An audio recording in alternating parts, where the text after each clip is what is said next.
ఉన్న బంగారాన్ని విడిపించి ఆ రోజు ఆన్లైన్ రేటుకే మేము కొంటాం. Sharma gold company. నమస్తే, వెల్కమ్ టు సుమన్ టీవీ. నేను గీతాంజలి. ప్రస్తుతం మనతో పాటు సనాతన్ ట్రావెలర్ ప్రమోద్ కుమార్ ఉన్నారు. వారితో మాట్లాడదాం. హలో ప్రమోద్ గారు, నమస్తే అండి. నమస్కారం అక్క. పేరేంటి అసలు చాలా మందికి తెలియదు. యాక్చువల్లీ నేను 1 minute షార్ట్స్ చేస్తా కాబట్టి నాకు లైక్ సబ్స్క్రైబ్ అనే ఆప్షన్ కూడా ఉండదు.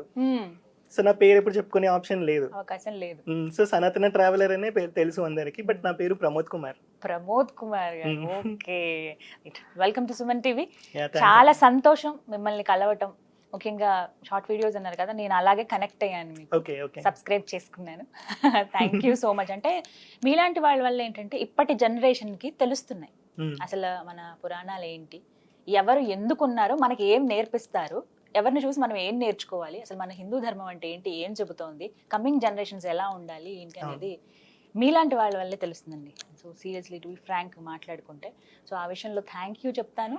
అండ్ మీరు ఇదే వే కంటిన్యూ చేయాలని కూడా చెప్తాను. సో చాలా క్వశ్చన్స్ ఉన్నాయి, మీరు ఇలా వస్తున్నారన్నప్పుడు చాలా మంది ఈ క్వశ్చన్స్ అడగండి, చాలా బాగా చెప్తారంటూ మాకు చెప్పిన వాటిలో రామాయణం ఎవరికి ఇష్టం ఉండదు? అందరూ ఏదో ఒక టైంలో మనకు అన్వయించుకుంటాం. అది బాల్యంలోనే కావచ్చు, యవ్వనంలో కావచ్చు, వివాహం టైంలో కావచ్చు, చనిపోయే వరకు కూడా ఏదో ఒక రకంగా రిలేట్ అవుతుంది రామాయణం అనేది. వీటి గురించి మాట్లాడేటప్పుడు అండి, రావణుడు శివయ్య అప్పర భక్తుడు. అసలు తను చేసిన తప్పే ఉంది. సరే, సీతమ్మ వారిని అపహరించారు, అదొక్కటి తప్ప మిగతా ఏ విషయంలోనూ రావణుడు అసలు తప్పే లేదు, రాముడు కంటే కూడా గొప్పోడు, మీకు ఆ విషయం తెలుసా అని కొంతమంది క్వశ్చన్ చేస్తూ ఉంటారు. అలాంటి వాళ్ళకి మీరు ఇచ్చే సమాధానం ఏంటి? ఇప్పుడు మనకి తండ్రి పెట్టిన పేరు ఒకటి ఉంటుంది, గొప్ప గొప్ప అనే వాళ్ళకి ఇదే ఆన్సర్. తండ్రి ఒక పేరు పెడతాడు. రాముడికి పేరు పెట్టింది తండ్రి కాదు, వశిష్ఠుడు, కులగురువు. రావణాసుడికి పేరు పెట్టింది తండ్రే, రావణ అని పెట్టలేదు, దశగ్రీవుడు అని పెట్టాడు. కానీ ఈయన మార్చుకున్నాడు. ఇంకెక్కడ మంచోడు? తండ్రి ఎంత ఆలోచిస్తే ఒక పేరు పెడతాడు, మార్చుకున్నాడు, అయిపోయింది, మంచోడు కాదు. సెకండ్ థింగ్, బలశాలి అని అంటుంటారు.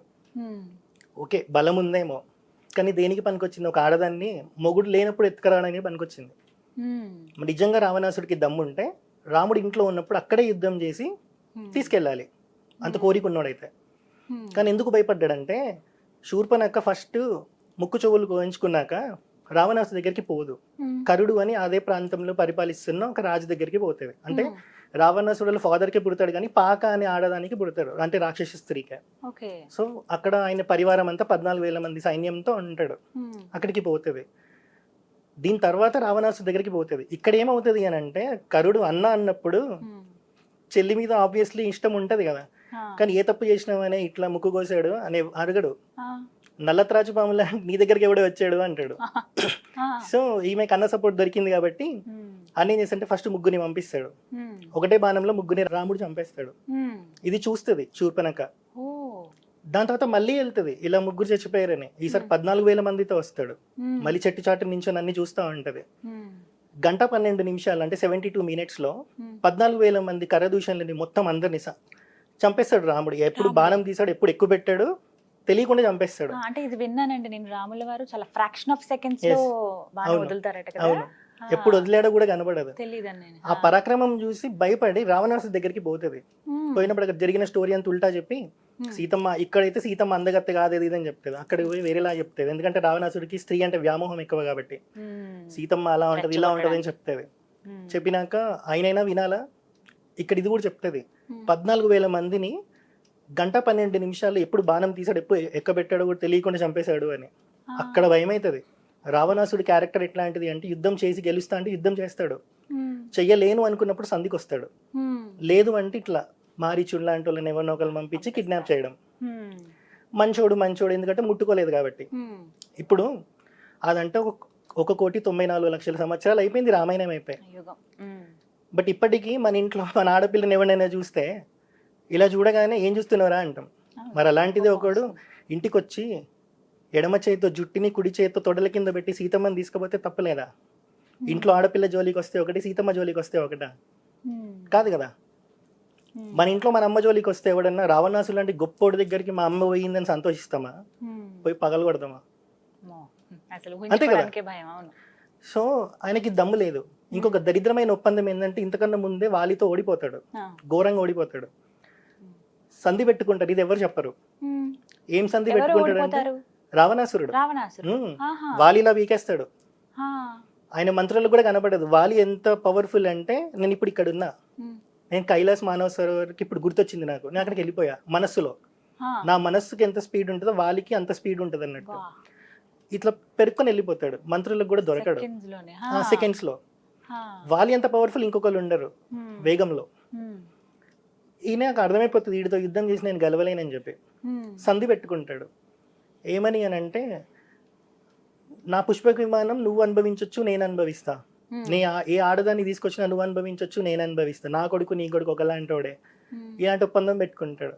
ఉమ్. ఇప్పుడు గనక వాలి సంహారం రాముడు అనుకోలే, కానీ అది జరిగింది దారిలో వెళ్తుంటే. రాముడు ఏది ప్లాన్ చేసుకోడు, వెళ్ళినాకనే జరుగుతాయి, దాన్ని బట్టి బిహేవ్ చేస్తాడు మనిషిలాగా. ఉమ్.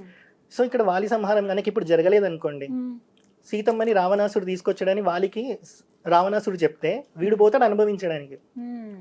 రావణాసుడికి మాత్రమే శాపం, బలవంతంగా అనుభవించొద్దు, అనుభవిస్తే మాత్రం తల వ్రక్కలైపోయి చచ్చిపోతామని ఉంటది. వాలికి ఏం శాపం ఉండదు అట్లా. ఆ. ఈడు పోయి అనుభవిస్తే. ఆహా, అందుకు అలా సో సంహరిస్తారు. రామరావణి యుద్ధం అవ్వదు అప్పుడు. ఉమ్. వాలితో కూడిన రావణుడితో రాముడి యుద్ధం అవుతుంది. ఉమ్. ఎంత డేంజర్. ఉమ్. వాలితో పాటు రావణాసురుడు ఇద్దరు ఫ్రెండ్షిప్ చేసుకొని యుద్ధం చేస్తే వానరుల సహాయం రాముడికి దొరకదు, లక్ష్మణుడితో మాత్రమే పోయి చంపాల్సి వస్తుంది. ఉమ్. అది ఇంకా ఎంత ఘోరంగా ఉంటుంది. నిజమే. ఉంచుకోవడానికి. ఉమ్. అంత భయంకరుడు రావణాసురుడు. శివుడి భక్తుడు అని అంటారు. మరి మార్కండేయుని కాపాడిండు యముడి దగ్గర నుంచి. ఉమ్. మరి రావణాసురుని ఎందుకు కాపాడలేదు? ఆయన భక్తుడి గురించి ఆయనకి తెలుసు, ఎప్పుడు కాపాడాలి ఎప్పుడు వదిలేసుకోవాలి అని. ఉమ్. అంతే కదా. ఇప్పుడు విష్ణుమూర్తి అవతారం స్వీకరిస్తున్నప్పుడే ఉద్రవై నా భక్తుడు అని చెప్పాలి శివుడు. ఉమ్. చెప్పాడా? చెప్పలేదు లేదు, కదా హనుమంతుడిలాగా అసలు. వచ్చాడు. ఆ. హనుమంతుడు ఎవరు? శివుడి అష్టమూర్తుల్లో వాయువు ఒకళ్ళు, ఆయన కొడుకు హనుమంతుడు. హనుమంతుడు. మరి అవును. ఎక్కడొచ్చాడు? ఉమ్. మరి అంటే భక్తుడు దేవుడికి అన్నప్పుడు కూడా తెలుసు కాపాడుకోవాల్సిన అనేది. మరి బోలాశంకరుడు అన్నప్పుడు రావాలి కదా, ఉమ్. రాడు. సరే, రావణ అనే పేరు ఎక్కడి నుంచి వచ్చింది అని అంటే, కైలాస పర్వతాన్ని ఎత్తుకొని తీసుకెళ్ళిపోదామని అనుకుంటాడు. ఉమ్. కింద చేయి పెడతాడు, శివుడు బొట్టన వెళ్తే నొక్కేస్తాడు, ఈడెవడో ఏమో అని. ఉమ్. గట్టిగా అరుస్తాడు, ఉమ్. భూమి మొత్తం ప్రకంపిస్తుంది. ఈడెవడరా ఇంత రవణం చేస్తున్నాడని శివుడు అనుకుంటాడు. ఉమ్. ఈ పేరేదో బాగుంది కదా అని పెట్టుకుంటాడు రావణ అని. ఆహా. శివుడి రావణ నోటి నుంచి అంటే వచ్చినటువంటి గట్టిగా అరిచేయడం, మాటే. ఏడవడం, ఇట్లాంటివి అన్నట్టు, ఆ, రవణం చేయడం. రవణం. ఇది బాగుందని పెట్టుకుంటాడు. ఈడెక్కడ మంచోడు, ఉమ్. ఏ యాంగిల్లో మంచోడు? కానీ ఇప్పుడు రాముడు అంటే విష్ణుమూర్తి, ఆయన అంశే కాబట్టి ఆయన తలుచుకుంటే అమ్మవారిని తిరిగి తన దగ్గర తెచ్చుకోలేరా? ఇంత యుద్ధం గాని ఇవన్నీ అవసరమా? ఉమ్. తను అనుకుంటే క్షణాల్లో జరిగిపోతాయి కదా ఏవైనా. వానర సైన్యం సహాయం తీసుకుని రామసేతు నిర్మించుకుని అక్కడి దాకా వెళ్ళి అన్ని రోజుల పాటు యుద్ధం చేయడం ఇవంతా అవసరమా అనే వాళ్ళకి ఏం చెప్తారు? సింపుల్. రామావతారం వచ్చిన దానికి రీజన్ ఏంటి అని అంటే, రావణ సంహారం కోసం కాదు, మానవ జాతి గొప్పతనం చూపెట్టడానికి. ఉమ్. ఇప్పుడు అట్లానే తీసుకుంటే 39-40 yearsలో రావణాసుని సంహరిస్తాడు రాముడు. ఉమ్. అవతారం చాలించేసి వెళ్ళిపోవచ్చు వైకుంఠానికి, కానీ 11,000 సంవత్సరాలు ఉంటా భూమి మీద అని ఎందుకు చెప్తారు? ఉమ్. దశవర్ష సహస్రాన్ని దశవర్ష శతాని చ అని చెప్తారు. ఉమ్. నేను భూమి మీద ఉండి ఒక మానవుడిలాగా గర్భవాసం చేయాల్సిన అవసరం లేని నేను, ఒక అమ్మ గర్భంలో నుంచి పుట్టి ఉమ్. 11,000 సంవత్సరాలు భూమిని పరిపాలించి మానవ జాతి గొప్పతనం చూపిస్తా. ఏ రావణుడైతే మానవుని చాలా నీచంగా చూశాడో అలాంటి మానవుడికి ధర్మం పాటిస్తే ఎంత గొప్పవాడు అవుతాడని నేను చూపిస్తా అని చెప్పి మానవ అవతారం తీసుకుంటారు. ఉమ్. ఇప్పుడు నేను ఉన్నాను, నాకు ఎలాంటి మాయలు ఉండవు, ఉమ్. రాముడికి కూడా ఏముండవు. ఏది ఇచ్చినా గురువులే ఇవ్వాలి అనుగ్రహం, కానీ ఏదైనా సరే ఉమ్. మనకెవరిస్తారు? మనకి అదే కదా అనుగ్రహం. ఉమ్. కృష్ణ అవతారం వేరే, అది పరిపూర్ణ అవతారం. ఈయన పూర్ణ అవతారం, ఉమ్. పరిపూర్ణ మానవుడిగా వచ్చిన పూర్ణ అవతారం. ఉమ్. కాబట్టి నీకు ఏముండవు. అట్లా అనుకుంటే ముందేం జరుగుతుందో తెలియాలి. ఉమ్. వానరుల సహాయం కూడా అవసరం లేదు, బ్రిడ్జ్ కట్టాల్సిన అవసరం లేదు. ఉమ్. మనిషి ఎలా నడిచారో అలానే నడిచారు. ఆయనకి ఎమోషన్స్ ఉంటాయి, బాధ ఉంటది, కోపం ఉంటది, అన్నీ ఉంటాయి రాముడికి. అనుభవించారు కదా ఆయన కూడా. ఉమ్. ఆకలి అయితే ఉమ్. ఆయన దేవుడి కదని ఆకలి ఉండదు అనుకోం కదా, ఆయనకు కూడా ఆకలి అవుతుంది. మనిషి రూపంలో వచ్చారు కాబట్టి ఉమ్. అన్ని ఉంటాయి ఆయన. అవును. ఉమ్. సో మెయిన్ గా రీజన్ రావణ సంహారం కోసం కాదు వచ్చింది, ఉమ్. మానవ జాతి గొప్పతనం చూపెట్టడానికి వచ్చాడు. అందుకే నా పెళ్లి పత్రికలో కూడా ఇప్పటికీ సీతారాముల ఫోటో మనం పెట్టుకుంటున్నామంటే అది రాముడి అనుగ్రహం వల్ల, ఆయన పాటించిన ధర్మం వల్ల, భార్యను చూసుకున్న విధానం వల్ల. ఆదర్శ దంపతులుగా మనం వాళ్ళని కొలుచుకుంటాం కదండి. అవును. ఒకటే చెప్తారు, పెళ్లి పత్రిక మీద రాముడు సీతమ్మ లేకుండా పెళ్లి పత్రిక ప్రింట్ చేయొద్దు అని చెప్తారు. మండపంలో కూడా ఖచ్చితంగా పూజ చేయిస్తారు కదా. అంతే. అవును, అవును. అవును, అది రాముడి గొప్పతనం. సో చాలా మంది ఇంక ఇష్టం వచ్చినట్టు మాట్లాడుతూ ఉంటారు. మీరు ఎలా ఇవన్నీ రీసెర్చ్ చేస్తారు? వీటి గురించి ఎలా చెప్పగలుగుతున్నారు? ఎందుకంటే చాలా పరిజ్ఞానం ఉందని అర్థం అవుతుంది. నాకు లిటరల్లీ ఎట్లుంటదంటే, నాకు కొన్నిటికి ఆన్సర్ తెలియదు. ఆ మూమెంట్లో ఎందుకు వస్తాయో తెలియదు, వచ్చేస్తాయి. అవునా? ఎందుకు వస్తాయో తెలియదు, లిటరల్లీ ఎందుకు వస్తాయో తెలియదు, ఆ మూమెంట్లో వచ్చేస్తే అదే చెప్పేస్తా. అంటే దీనికి సాక్ష్యం ఏంటి, రుజువు ఏమిటని అడుగుతుంటారు కదా, అలాంటి వాటికి ఏం చెప్తారు? నేను ఏదైనా వీడియో చేసేటప్పుడు అవతల 100 క్వశ్చన్లు వచ్చినా నేను ఆన్సర్ చేయగలుగుతా అన్నప్పుడు మాత్రమే వీడియో చేస్తాను, లేకపోతే అస్సలు చేయను. అవునా? మీరు ఎట్లా ఉంటదంటే, నేను ఇప్పుడు మొన్న ఆదిశంకరాచార్య గురించి వీడియో చేయాలి, అవును. ఒక సినిమా క్లిప్ అనుకోండి, ఏ విజువల్ తర్వాత ఏ విజువల్ వస్తుందో నేను అక్కడ ఆపి రికార్డ్ చేయొచ్చు. కానీ నాకు టైం లేదు, 2 minutes 3 minutes రికార్డ్ చేసేసి ఆ వీడియో. ఇప్పుడు నేను వెళ్ళి యూట్యూబ్ ఆన్ చేసి చూడాలంటే నాకు టైం వేస్ట్, ఫ్రేమ్ ఖరాబ్ అయిపోతుంది. ఏం చేశా అంటే, ఆదిశంకర మనకి గురువు లేనప్పుడు ఎలా గురువుని పట్టుకోవాలో తెలియనప్పుడు ఒక దగ్గర కూర్చొని ఆదిశంకరాచార్యనే నా గురువు అని అంటే ఆయన గురువు అయిపోతారు. కలియుగంలో గురువు దొరకడం కష్టం, ఆదిశంకరాచార్యని పొందడం చాలా ఈజీ. సో నేను ఒకటే అనుకున్నా, స్వామి మీ గురించే నేను వీడియో చేస్తున్నా. చాగంటి గారి ప్రవచనంలో అది ఉంటుందని నాకు తెలుసు, 1.5 minute నాకు కావాలి, 1.5 hour ప్రవచనం ఉంది, 1 hour 37 minutes ఏదో ఉంటుంది. నేను పాజ్ చేసి అంటే స్టార్ట్ చేసి ఇలా ఒక దగ్గర ఆపేసి నాకు అక్కడ అది ప్లే కావాలి అని అనుకున్నా, ఇలా ఆపగానే ప్లే అయింది, అదే రికార్డ్ చేసి వీడియోలో పెట్టా. అలా ఉంటది నాతో, ఎందుకు ఉంటుందో తెలీదు, బట్ ఉంటది. సరే నడుస్తుంది కదా, బాగుంది, రామానుగ్రహం అనుకుంటా అంతే. మీ లైఫ్ స్టైల్ ఎలా ఉంటుంది? నేను ఇంటీరియర్ డిజైనర్ ని యాక్చువల్లీ. సో నా లైఫ్ చాలా క్రేజీ ఉంటది, రోజు 2-3 సినిమాలు, వెబ్ సిరీస్లు, ట్రావెలింగ్, ఇవన్నీ. ఆబ్వియస్లీ నాకు ట్రావెలింగ్ అయిపోతే నిద్ర పట్టదు, పిచ్చెక్కుతుంది. ఎలాంటి ప్లేసెస్ కి వెళ్తూ? Only temples, only temples. ఎక్కడికి వెళ్ళాను, బైక్, ఎక్కడికి వెళ్ళినా బైక్. ఇప్పటి వరకు ఎక్కడెక్కడికి వెళ్ళారు? నార్త్ లో అయితే ఉజ్జయిన్ లాస్ట్, కింద కన్యాకుమారి, రామసేతు, మధురై, ఇట్లా. ఇంకా లోకల్ టెంపుల్స్ అంటే విజిట్ చేస్తూనే ఉంటాం. అంటే ఏం తెలుసుకుంటారు అలా టెంపుల్స్ కి వెళ్ళి? అంటే ఏం లేదు, చాలా మంది వెకేషన్ అనగానే ఊటీ పోవాలి, ఆటుకు పోవాలి, గోవా అంటారు. కానీ ఒక టెంపుల్ కి పోతే మనకు అక్కడ చాలా నేర్పిస్తుంది. ఒకప్పుడు ఇప్పుడు చిన్న చిన్న గుడిలు అయిపోయాయి, ఒకప్పుడు గుడిలు చిన్నగా ఉండవు, పెద్దగా ఉంటాయి. అందులో వేద పాఠశాల ఉంటుంది, గోశాల ఉంటాయి, ఇన్ని జరుగుతుంటాయి యాక్టివిటీస్, ఒక సత్సంగాలు జరుగుతాయి. ఒక పండగ రాగానే ఒక ఊరంతా అందులో నింపేయచ్చు. కానీ ఇప్పుడు ఆ పరిస్థితి లేదు. అది మాత్రం నిజం. మీరు అలా వెళ్ళిన టెంపుల్స్ ఏవైతే ఉన్నాయో అక్కడ మీకు భలే మిస్టీరియస్ గా ఇక్కడ సంథింగ్ ఏదో ఉంది అని అనిపించిన టెంపుల్స్ ఉన్నాయా? ఇప్పుడు కోపేశ్వర ఆలయం అని ఒకటి ఉంటది మహారాష్ట్రలో, కొల్హాపూర్ దగ్గర. కోపేశ్వర దక్షయజ్ఞమైన దాక్షారామం ఉంది కదా మనకు ఆంధ్రాలో, అక్కడ సతీయమ్మ వారు అగ్నిలో దుంకుతారు, అగ్నిలోకి వెళ్తారు కదా, వెళ్ళినప్పుడు శివుడు చాలా కోపంగా ఉంటారు, ఆవేశంగా ఉంటారు. అక్కడ ఆవేశపడ్డ శివుడిని శాంతింపజేయడానికి విష్ణుమూర్తి కొల్హాపూర్ దగ్గర నుంచి ఒక 50 kilometers దూరంలో ఉండే కోపేశ్వర ఆలయంకి తీసుకొని వెళ్తారు. అందుకే మీకు అక్కడ చూస్తే ఒకటే గర్భాలయంలో, ఒకటే పానవట్టంలో 2 లింగాలు కనిపిస్తాయి, ఒకటి విష్ణుమూర్తి, ఒకటి శివుడు. విష్ణుమూర్తికి ఏమో ఇవి పెడతారు ఇలా, శివుడికి ఇలాంటివి పెడతారు అలా. సో అక్కడికి వెళ్ళినప్పుడు మీరు అది చూస్తే శివపురాణం అనుకుంటా, మొత్తం కార్వింగ్ లో ఉంటది. అక్కడ చూసేయచ్చా? మొత్తం వాళ్ళు ఎక్స్ప్లెయిన్ చేస్తారు, 400 rupees 300 rupees అని మన ఇష్టం, ఎంతైనా ఇవ్వచ్చు. మొత్తం ఎక్స్ప్లెయిన్ చేస్తారు, చాలా చిన్న ఊరు అన్నట్టు. మనందరూ స్వర్గ మండపం అని ఒకటి ఉంటది, ఎవ్రీ కార్తీక పౌర్ణమి రోజు రాత్రి 12 o'clock అనుకుంటా, ఇలా స్వర్గ మండపంలోకి మధ్యలో ఇలా రౌండ్ ఉంటది, చంద్రుడు వస్తారు సెంటర్ కి. ఏ క్యాలిక్యులేషన్స్ లేకుండా కార్తీక పౌర్ణమి రోజు మాత్రమే సెంటర్కి వచ్చేటట్టు ఎలా కడతారు గుడి. అది మళ్ళీ గుడి ఐలాండ్ అలా ఉంటాయి, 3 sides వాటర్ ఉంటాయి, కృష్ణా రివర్ ఫ్లో అవుతా ఉంటాయి. అట్లా మనం ఇక్కడ తెలుసుకుంటుంటే మన చరిత్ర ఏంటో తెలుస్తా ఉంటది. ఎందుకంటే 2 temples ఎప్పుడు ఒకలాగా ఉండవు. ఇక్కడ ఎక్కడో జరిగిన దక్షయజ్ఞం అక్కడికి లింక్ ఉంది, ఆ ఎవరికి తెలియదు. మళ్ళీ అది ఇక్కడ అయిపోయిందని అనుకుంటాం, దీనివల్ల 18 శక్తిపీఠాలు వచ్చాయని అనుకుంటాం. కానీ ఇక్కడ కోపంగా ఆవేశంగా ఉన్న శివుని అక్కడికి తీసుకెళ్లి శాంతింపజేస్తారు, అందుకే అది కోపేశ్వర ఆలయం. విష్ణుమూర్తి పేరు దోపేశ్వర్ అని ఉంటది అన్నట్టు. సో ఇట్లా మనం డిఫరెంట్ చరిత్ర మనకి కనెక్ట్ చేసుకోవచ్చు ఒక్కొక్క టెంపుల్ ని మనం విజిట్ చేస్తుంటే. ఇట్లాంటివి చాలా అనిపిస్తాయి. ఇది బెస్ట్ అనిపించింది, నేను ఒకటి చెప్పాను అంతే. భయం వేసిందా ఏదైనా టెంపుల్ కి వెళ్ళినప్పుడు? భయం ఏమి ఉండదు, ఎందుకంటే చాలా మంది ఇప్పుడు ఇంట్లో ఒక్కళ్ళు ఉండాలంటే భయపడతారు, దయ్యం ఉంటుందని భయపడతారు. దేవుడు ఉన్నాడని నమ్మినప్పుడు దయ్యం ఆబ్వియస్లీ ఉంటుందని నమ్మాలి, అది ఆడిష్టం, నమ్మకపోవడం. కానీ దయ్యం ఉందని నువ్వు భయపడ్డప్పుడు దేవుడు నన్ను ధైర్యం తెచ్చుకోవచ్చుగా, ఆ విషయం ఎవడికి గుర్తురాదు. అది కాన్షియస్నెస్ లో లేకపోవడం అంటే. అక్కడ కాన్షియస్ గుడ్నోడే కదా బ్లిస్ఫుల్నెస్ ఫీల్ అవుతాడు. నెగటివ్ దయ్యం అని చూస్తాం కానీ చీకట్లో కూడా దేవుడు ఉంటాడు కదా. అవును. సో అలా మీకు ఎప్పుడు భయం అనిపించలేదు? నేను అందుకే ఏం చేశానంటే, ఒకసారి ఒక 1 week అంతా హారర్ సినిమాలే చూసిన, ఇంట్లో ఎవరు లేరు, మొత్తం హారర్ సినిమాలే చూడాలి, అమ్మ లైట్ కూడా వేయద్దు రాత్రి అన్నట్టు హారర్ సినిమాలే చూసా, మొత్తం హారర్ సినిమాలే. పోయిందా ఇంతే నా. ఇప్పుడు ఏంటంటే ఏదైనా సినిమాలో దయ్యం కనిపిస్తుంది అని అంటే ఇప్పుడు వచ్చేస్తుంది దయ్యం అనిపిస్తుంది. అలా అంత లైట్ తీసుకుంటున్నారు అంతే అన్నమాట. అంతే.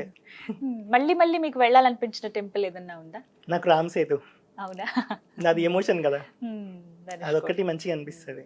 రామేశ్వరం టెంపులా లేకపోతే ధనుష్కోటి? ధనుష్కోడి. ధనుష్కోటి. నాకు ఒక డ్రీమ్ ఉండే, అక్కడ 4 లాయన్స్ ఉంటాయి కదా, అలా ఇలా పిల్లర్ ఉంటది, అవును. నా బైక్ మీద దాని చుట్టూ ఒక సర్కిల్ అయినా కొట్టాలి, వీడియో కావాలి అని ఉండే. ఆ రోజు అయ్యింది అది. అయిపోయింది అది. 3 టైమ్స్ కొట్టాను. పోలీస్ వాళ్ళు ఉన్నారు, మాది టిఎస్ బోర్డ్ అని చెప్పి వాళ్ళు ఏం అనలేదు, టైం అయిపోయినా సరే ఒక వీడియో తీసుకుంటామంటే తీసుకోండి అన్నారు. అవునా? అది లైఫ్ టైం మెమరీ. పోన్లేండి, మంచిదే. మేము రీసెంట్ గా వెళ్ళాము ఓ, ధనుష్కోటి. చాలా అద్భుతమైన ప్రదేశం. అవును అవును మెయిన్ శివయ్యని అలా చూడటమే ఒక భాగ్యం. అవును అవును. అలా మనకి వేరే పెద్ద టెంపుల్స్ ఎక్కడ అసలు అదే కదండి. ప్రదక్షిణ చేయడానికి కుదరదు. రామేశ్వరంలో మనం గర్భగుడిలో ప్రదక్షిణ చేయొచ్చు, అవునా? తిరగొచ్చు, చుట్టూ ఇక్కడ ఖాళీ బయట ప్లాస్ కదా. అవును అవును. కరిమల మొత్తం గణపతి తిరగొచ్చు. చూసుకుంటూ అలా ఇటు విశ్వనాథుని కూడా అవును. చూసుకుంటూ రావచ్చు. అవును అమ్మవారు ఎంత బాగుంటారు. అవును అంటే ఎంత మనం ఇవి చూస్తున్నా ఆ దీపం వెలుగులోనే చూడాలి. అవును, లైట్లు అవును. ఏమి ఉండవు, ఆ అవును. దీపం వెలుగులో చూడాలి. ఏదో కొత్త ప్రపంచం అనిపించింది దానికి కూడా నాకైతే. రీజన్ ఏంటి అని అంటే, ఇప్పుడు ఇన్ని లైట్స్ ఉన్నాయి, ఇప్పుడు పైన స్టార్స్ ఉంటాయి, లైట్ పొల్యూషన్ అంటాం, ఆ లైట్ పొల్యూషన్ వల్ల మనకు కప్పేస్తుంది ఒక పొర, Okay. స్టార్స్ మనకు కనపడవు. Hmm. అదే మీరు ఒక అడవిలోకి వెళ్ళండి, లైట్స్ ఉండవు, స్టార్స్ కనిపిస్తాయి, అరే ఇన్ని స్టార్స్ ఉన్నాయా ఉన్నాయా అనిపిస్తుంది. అనిపిస్తుంది. సో దేవుడి గుడిలో కూడా మనకు ఒక మూర్తి మన మనసులో ఉండిపోవాలి అని అంటే దీపం వెలుగులోనే చూడాలి. సో కాన్సన్ట్రేషన్ మీకు అక్కడే ఉంటుంది. లైట్ ఉందనుకోండి, Hmm. అన్ని చోట్ల కనిపిస్తా ఉంటుంది, అంటే అన్ని చోట్ల మీకు డిస్టర్బెన్సే కనిపిస్తుంది, లైట్ పొల్యూషన్ ఎక్కువ ఉంటుంది. Hmm. దీపాల కాంతిలో చూస్తే మనకి ఎక్కువసేపు దేవుడు గుర్తుంటాడు. అందుకే గర్భాలయంలో ఎప్పుడు దీపంతోనే మనకి దర్శనం ఇస్తారు. ఇప్పుడు వెంకటేశ్వర స్వామి ఫొటోస్ అవును. మీరు చూసినా లైట్స్ ఉండవు గర్భాలయంలో, Hmm. ఎందుకంటే మనం కాన్సన్ట్రేషన్ మొత్తం మూర్తి మీద విగ్రహం ఉంటుంది మీద కాబట్టి. వెళ్తుందని. అందుకు అందుకు దీపం. అలా ఉంటుంది అనమాట. కానీ అసలు చాలా బాగుంటుందండి, లైఫ్ అవును. టైం ఎక్స్పీరియన్స్ అది అవును. రామేశ్వరం. అవును ఆ తర్వాత ధనుష్కోడి కూడా చూడగలిగాం. అక్కడ అన్ని బెస్ట్ ప్లేసెస్. ప్రమోద్ గారు, ఇన్ని మాట్లాడుతున్నాం కదా, చాలా మంది అడిగే క్వశ్చన్ ఏంటనంటే, అసలు రామాయణం ఎప్పుడు జరిగింది, దీనికంటూ ప్రూఫ్స్ ఉన్నాయా, ఎన్ని లక్షల కోట్ల, అసలు యుగం అంటే అందరికీ తెలుసు అవును కృతయుగం అని, అవును కానీ ఎలా చెప్పగలుగుతున్నారు? అసలు జరగలేదంటారు కొంతమంది, రామాయణం అంతా కూడా ఒక బూటకం కల్పించిందే అనే వాళ్ళు కూడా ఉన్నారు. రామాయణం రకరకాలుగా వాళ్ళకి తగ్గట్టుగా రాసేసారు అవును. కొన్ని అయితే. అవును ఏది ప్రామాణికం అనేది మనం వాల్మీకి రామాయణమే మనం చూస్తాం, కానీ రకరకాలుగా రచయితలు చాలా మంది రాశారు. కానీ అసలు ఫస్ట్ రామాయణం గురించి మాట్లాడితే ఎప్పుడు జరిగింది? మనకి ఏదైనా పురాణాలు శాస్త్రాలే కదా మనకి ప్రామాణికం. వాయు పురాణంలో ఒక శ్లోకం ఉంటది, త్రేతాయుగే చతుర్వింశే రావణః తపసః క్షయత్ రామం దాశరథిం ప్రాప్య సగనః క్షయామి యావన్ అని ఉంటది. ఇందులో ఫస్ట్ వర్డ్ మీరు తీసుకుంటే త్రేతాయుగే చతుర్వింశే అని ఉంటది. త్రేతాయుగే చతుర్వింశి అంటే, చతుర్వింశి అంటే 24, త్రేతాయుగే అంటే త్రేతాయుగం, 24th త్రేతాయుగంలో రామాయణం జరిగింది అని. అంటే ఇప్పుడు మళ్ళీ మీరు అడగొచ్చు, మరి ఇప్పుడు మనకు ఉండేవి 4 యుగాలే కదా కదా. సో యుగాలు 4, ఈ 4 కలిపి ఒక మహాయుగం అవుతుంది. సో ఇలాంటి మహాయుగాలు ఒక 71 అయితే అది మనకి మన్వంతరం అవుతుంది. ఇప్పుడు మనం ఉన్నది 28వ మహాయుగం, 28వ కలియుగం. రావణాసురుడు పుట్టింది 22వ మహాయుగంలో కృతయుగంలో, రాముడు పుట్టింది 24వ మహాయుగంలో త్రేతాయుగంలో. సో 22వ మహాయుగంలో పుట్టిన రావణాసురుడు 24వ మహాయుగంలో పుట్టిన రాముడి చేతితో అంతమయ్యాడు అని.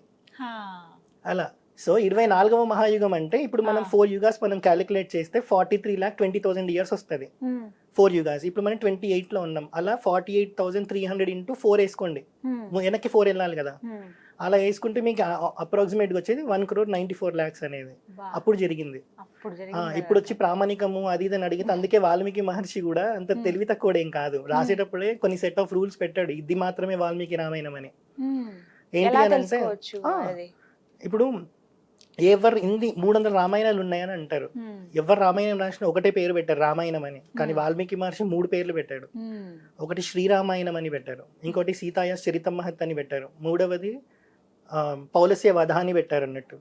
ఇలా మీకు ఏ పేర్లు కనబడవు. ఇదొకటి వాల్మీకి రామాయణం అని చెప్పడానికి ప్రూఫ్. సెకండ్ ప్రూఫ్ ఏంటి అని అంటే, వాల్మీకి రామాయణంలో ప్రతి శ్లోకం సంగీతానికి కట్టుబడి ఉంటుంది, సంగీతంకి కొన్ని సెట్ ఆఫ్ రూల్స్ ఉంటాయి. అందుకే మీరు ఎప్పుడు చూసినా లవకుశులు ఇలా చిరుతలు పట్టుకొని పాడడమే చూస్తారు తప్ప శ్లోక రూపంలో ఎక్స్ప్లెయిన్ చేయరు. అది వాల్మీకి మహర్షి గొప్పతనం. 24,000 శ్లోకాలు అలా సంగీతానికి కట్టుబడేటట్టు రాశారు, అలా ఎవరు రాయలేదు. థర్డ్ రూల్ ఏంటి అని అంటే, మనం గుర్తుపట్టడానికి సింపుల్ ఇలా చెప్పారు, గాయత్రి మంత్రంలో 24 బీజాక్షరాలు ఉంటాయి. గాయత్రి మంత్రానికి ద్రష్ట ఎవరు? విశ్వామిత్రుడు.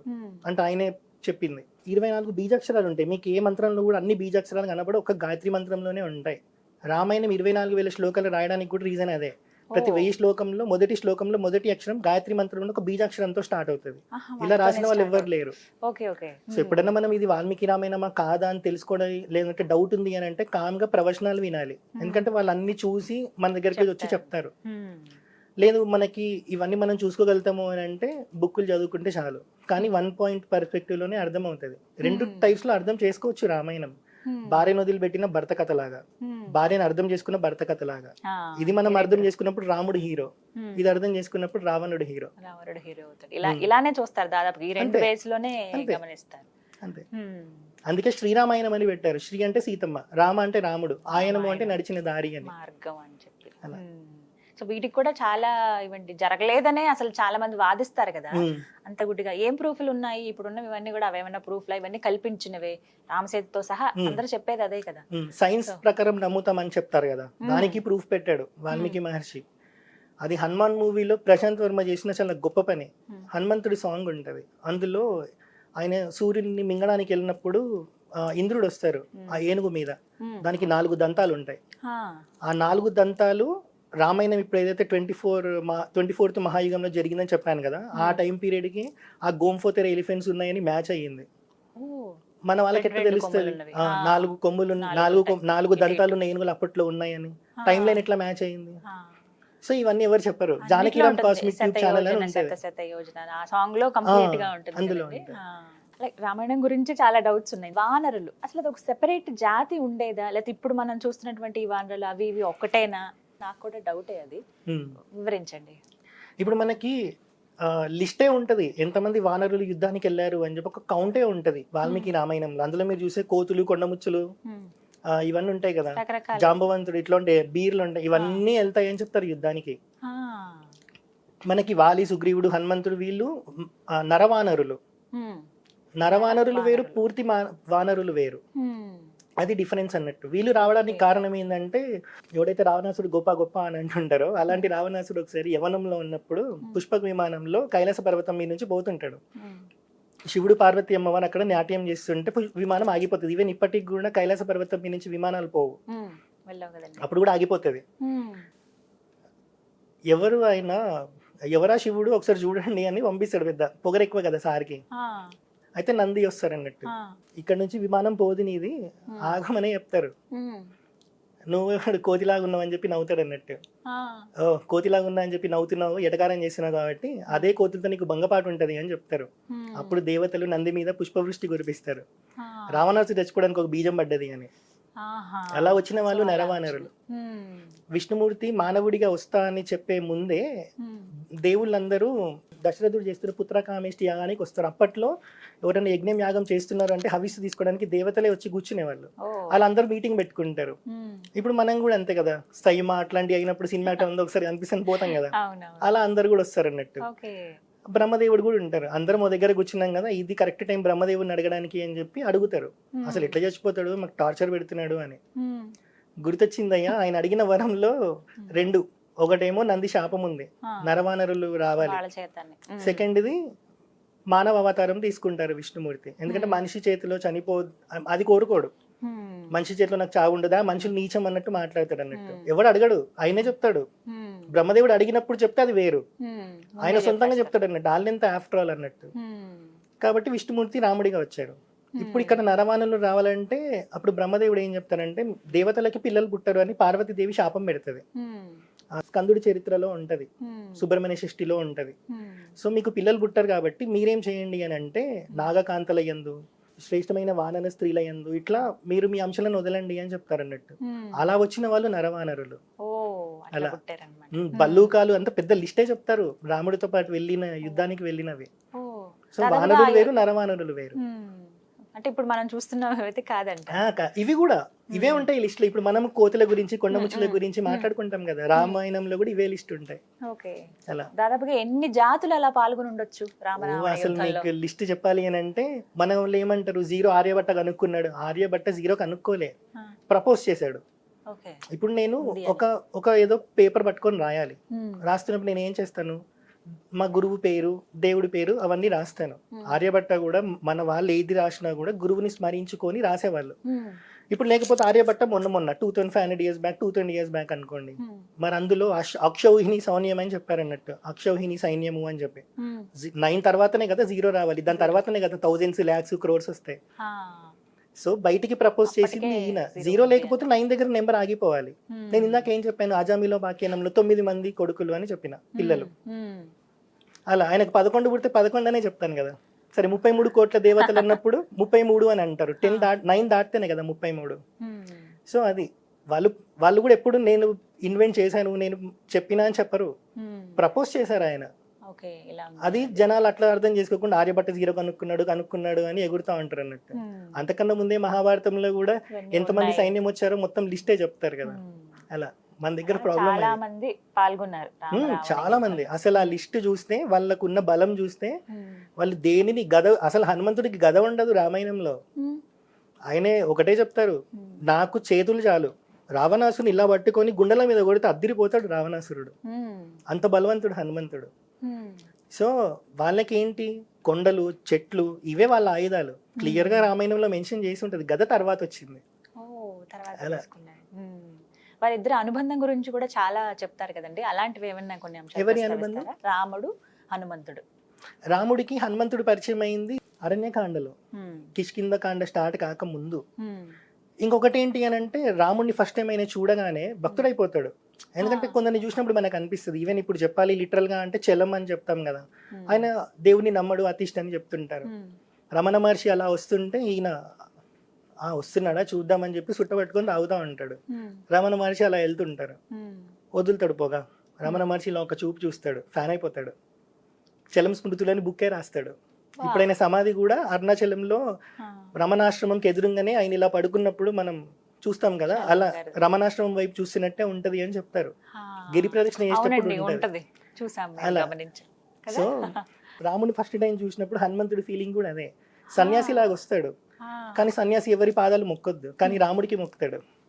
ఎందుకు అని అంటే ఆయన సన్యాసి కాదు, కానీ ఆ పారవశ్యం రాముడిని చూడగానే ఇక నా లైఫ్ అంతా ఈయనకే అని అనుకుంటాడు అన్నట్టు. అప్పటి వరకు రాముడి గురించి తెలీదా? మీరు అందుకే ఇక్కడ చూసే శంషాబాద్ లో ఒక గుడి ఉంటది, అమ్మపల్లి టెంపుల్. అలా హనుమంతుడు ఉండరు. రాముడు అక్కడికి వచ్చి కూర్చున్నప్పుడు ఇంకా హనుమంతుడు పరిచయం కాలే కాబట్టి. భద్రాచలంలో కూడా ఉండరు కదండి. భద్రాచలం చరిత్ర నాకు తెలియదు. ఈ రామాయణం మాత్రం భద్రాచలంలో జరగలేదు, అది వేరేది. ఈ రామాయణం పంచవటి నుంచి ఇట్లా వెళ్ళింది కిష్కింద అట్లా. మీరు మళ్ళీ భద్రాచలంలో జరిగిన రామాయణము అని అంటాం కదా, అది తీసుకుంటే ఈ రూట్ మ్యాచ్ అవ్వదు, లేపాక్షి మ్యాచ్ అవ్వదు, ఏది మ్యాచ్ అవ్వదు. కొంచెం కాంట్రడిక్షన్ ఏం లేదు, కాంట్రడిక్షన్ అంటే మరి అక్కడ పర్ణశాల, అక్కడి నుంచి రావణుడు తీసుకెళ్ళాడు సీతమ్మని చెప్తారు కదా. దీంట్లో మళ్ళీ మనం చూస్తే పురాణానికి 5 లక్షణాలు అని ఒక శ్లోకం ఉంటది. సర్గశ్చ ప్రతిసర్గశ్చ వంశో మన్వంతరాని చ వంశానుచరితం చేయో పురాణం 5 లక్షణం అని. 5 లక్షణాలు ఉన్నప్పుడే అది పురాణం అవ్వాలి, ఎవడు పడితే వాడు రాయొద్దని చెప్పారు వ్యాసుడు. స్టాంప్ వేసేసాడు, రాజమౌళి వేసినట్టు. సో ఏంటంటే దాంట్లో క్రియేషన్ గురించి ఉండాలి, సృష్టి ఎలా నాశనం ఎలా అంతమయ్యింది దాని గురించి ఉండాలి. డిఫరెంట్ ఇందాక నేను చెప్పాను కదా 71 మహాయుగాలు అయితే ఒక మన్వంతరం అవుతుంది అని, ఇలాంటి మన్వంతరాలు జరిగిన చరిత్ర ఉండాలి. సో రామాయణం ఒకసారి జరిగింది కాదు, మల్టిపుల్ టైమ్స్ జరిగింది. అంటే జరిగిన ప్రతిసారి ఒకేలాగా జరుగుతుందా, కొంచెం మార్పులు ఉంటాయా? మార్పులు ఉంటాయి అప్పటి సిచ్యువేషన్ ని బట్టి. ఎందుకంటే ఇప్పుడు రాముడు పూర్ణావతారంగా వచ్చారు, మేబీ పరిపూర్ణావతారంగా రావచ్చు అప్పట్లో. సీత అంటే రావణ సంహారం కోసం ఇప్పుడు రావణాసురుడు ఆడ చచ్చిపోవడానికి ఆడే జాతకం చూసుకున్నాడు అని చెప్తుంటారు రావణాసుడి ఫ్యాన్స్. అంత గొప్పడేం కాదు, అది మేబీ వేరే రామాయణంలో ఎక్కడైనా ఉండొచ్చేమో, అది మనం చెప్పలేము. అవేలా బయటకు వచ్చాయి మరి? పురాణ లిటరలీ చెప్పాలంటే మన దగ్గర ఉన్న నాలెడ్జ్ 0.001% కన్నా తక్కువ. సో పురాణాలు ఏదైతే ఇప్పుడు మనకి మహాభారతం ఉంది, 1,00,000 శ్లోకాలు అంటారు, మనకి 1,00,000 శ్లోకాలతో దొరకట్లేదు ఇప్పుడు. ఈవెన్ నేను ఎన్ని కొన్నాను 20-30,000 పెట్టి పురాణాలు అన్ని కొన్నా, ఎవరి దగ్గరకు పోయినా ఒకటే అంటారు, శ్లోక తాత్పర్యం లేదు, ఓన్లీ తాత్పర్యం మట్టుకే ఉంది, శ్లోకాలతో పాటు దొరకట్లేదు అని అంటారు. అంటే మన నాలెడ్జ్ ఎంత ఉందో ఆలోచించండి. ఉన్న దాంట్లో నుంచి మనం తెలుసుకుంటున్నాం కొన్ని. ఇంకోటి వేదంలో 1134 శాఖలు ఉంటాయని చెప్తారు వేద పండితులు. మనకి రిటర్న్ లో అవైలబుల్ ఉన్నాయి 6, వాక్ రూపంలో అవైలబుల్ ఉంది ఒకటే 4 వేదాలలో. అంటే 1134లో 7 అవైలబుల్ ఉన్నాయంటే ఎంత నాలెడ్జ్ ఉంది మన దగ్గర. అందులో ఏమేమి ఉన్నాయో ఏమేమి పోయాయో తెలియదు. రామాయణం మల్టిపుల్ టైమ్స్ జరిగింది, కానీ 100% ఇన్ఫర్మేషన్ అందులో కూడా ఉందా అని అంటే మనకి వాల్మీకి రామాయణంలో 24,000 శ్లోకాలతో ఉన్నట్టు పురాణాల్లో అంత లేదు. ఆధ్యాత్మ రామాయణం రామచరిత మానసం అని ఉంటది. కాకభూషుండి శివుడు హంసలాగా వెళ్ళినప్పుడు చెప్పింది రామచరిత మానసం, తులసిదాస్ రాసింది. ఈ రామాయణానికి దానికి వేరే తేడా ఉంది. అదే అంటున్నాను, చాలా డిఫరెంట్ మనం గమనించవచ్చు. కానీ అన్ని మనవే. కానీ ఈ మన్వంతరంలో ఈ కల్పంలో జరిగిన రామాయణం మాత్రం వాల్మీకి రామాయణం. దానికి ప్రూఫ్స్ ఇందాక నేను చెప్పినవి. దాన్ని ఇగ్నోర్ చేయడానికి లేదు. ఒకటేంటంటే రెండు మిక్స్ చేసి ఒకరిని హీరో చెయ్యొద్దు, అంతే కదా. ఈ రామాయణంలో ఏం జరిగిందో అది తీసుకొని మాత్రమే ఎవరు కరెక్ట్ అని చెప్పాలి. ఇప్పుడు ఒక సినిమా తీసాడు, వాడు హీరోని చూపిస్తానే ఉంటాడు ఫస్ట్ నుంచి. కానీ వాల్మీకి మహర్షి కానీ వ్యాసుడు కానీ ఏదైనా రాసినప్పుడు వీడి విలను వీడి హీరో అని చూపెట్టరు. రావణాసుడు ఇలా చేశాడు, రాముడు ఇలా చేశాడు, నీకు ఏది నచ్చితే అది తీసుకో, డిసైడ్ చేయొద్దు అని చెప్తారు అన్నట్టు. ఎందుకంటే రాసినోడే డిసైడ్ చేయనప్పుడు మనం ఎట్లా డిసైడ్ చేస్తాం? సో రావణాసులాగా బతకాలి అని అంటే బతుకు, అది నీ choice. End of the day అర్థమవుతాయి అన్ని. రాములాగా బతుకుతావా రావణాసులాగా బతుకుతావా అనేది వదిలేశారు మనకి, ఎగ్జాంపుల్స్ గా చూపించారు మన లైఫ్ ఎలా ఉంటుంది అంతే. తీసుకుంటే thank you so much Pramod గారు. చాలా విషయాలు ఎప్పుడు 1 minute రీల్స్ లో అలా చూసే నేను ఇప్పుడు చాలా సేపు మాట్లాడగలిగాను. బట్ ఎపిసోడ్స్ వైజ్ గా వీడియోస్ లాగా ప్రేక్షకులకు అందిద్దాము. ఇంకా చాలా ఉన్నాయి మీతో మాట్లాడవలసినవి. ఇప్పుడు మేబీ కామెంట్స్ లో చాలా క్వశ్చన్స్ వస్తాయి, అవన్నీ సెలెక్ట్ చేసుకుని మళ్ళీ తప్పకుండా మనం షూట్ చేద్దాము, వీడియోస్ అవి ప్లాన్ చేద్దాం. Abhishek very all the best అండి. మీరు వెళ్తున్న ఈ మార్గం అనేది చాలా మంచి మార్గం.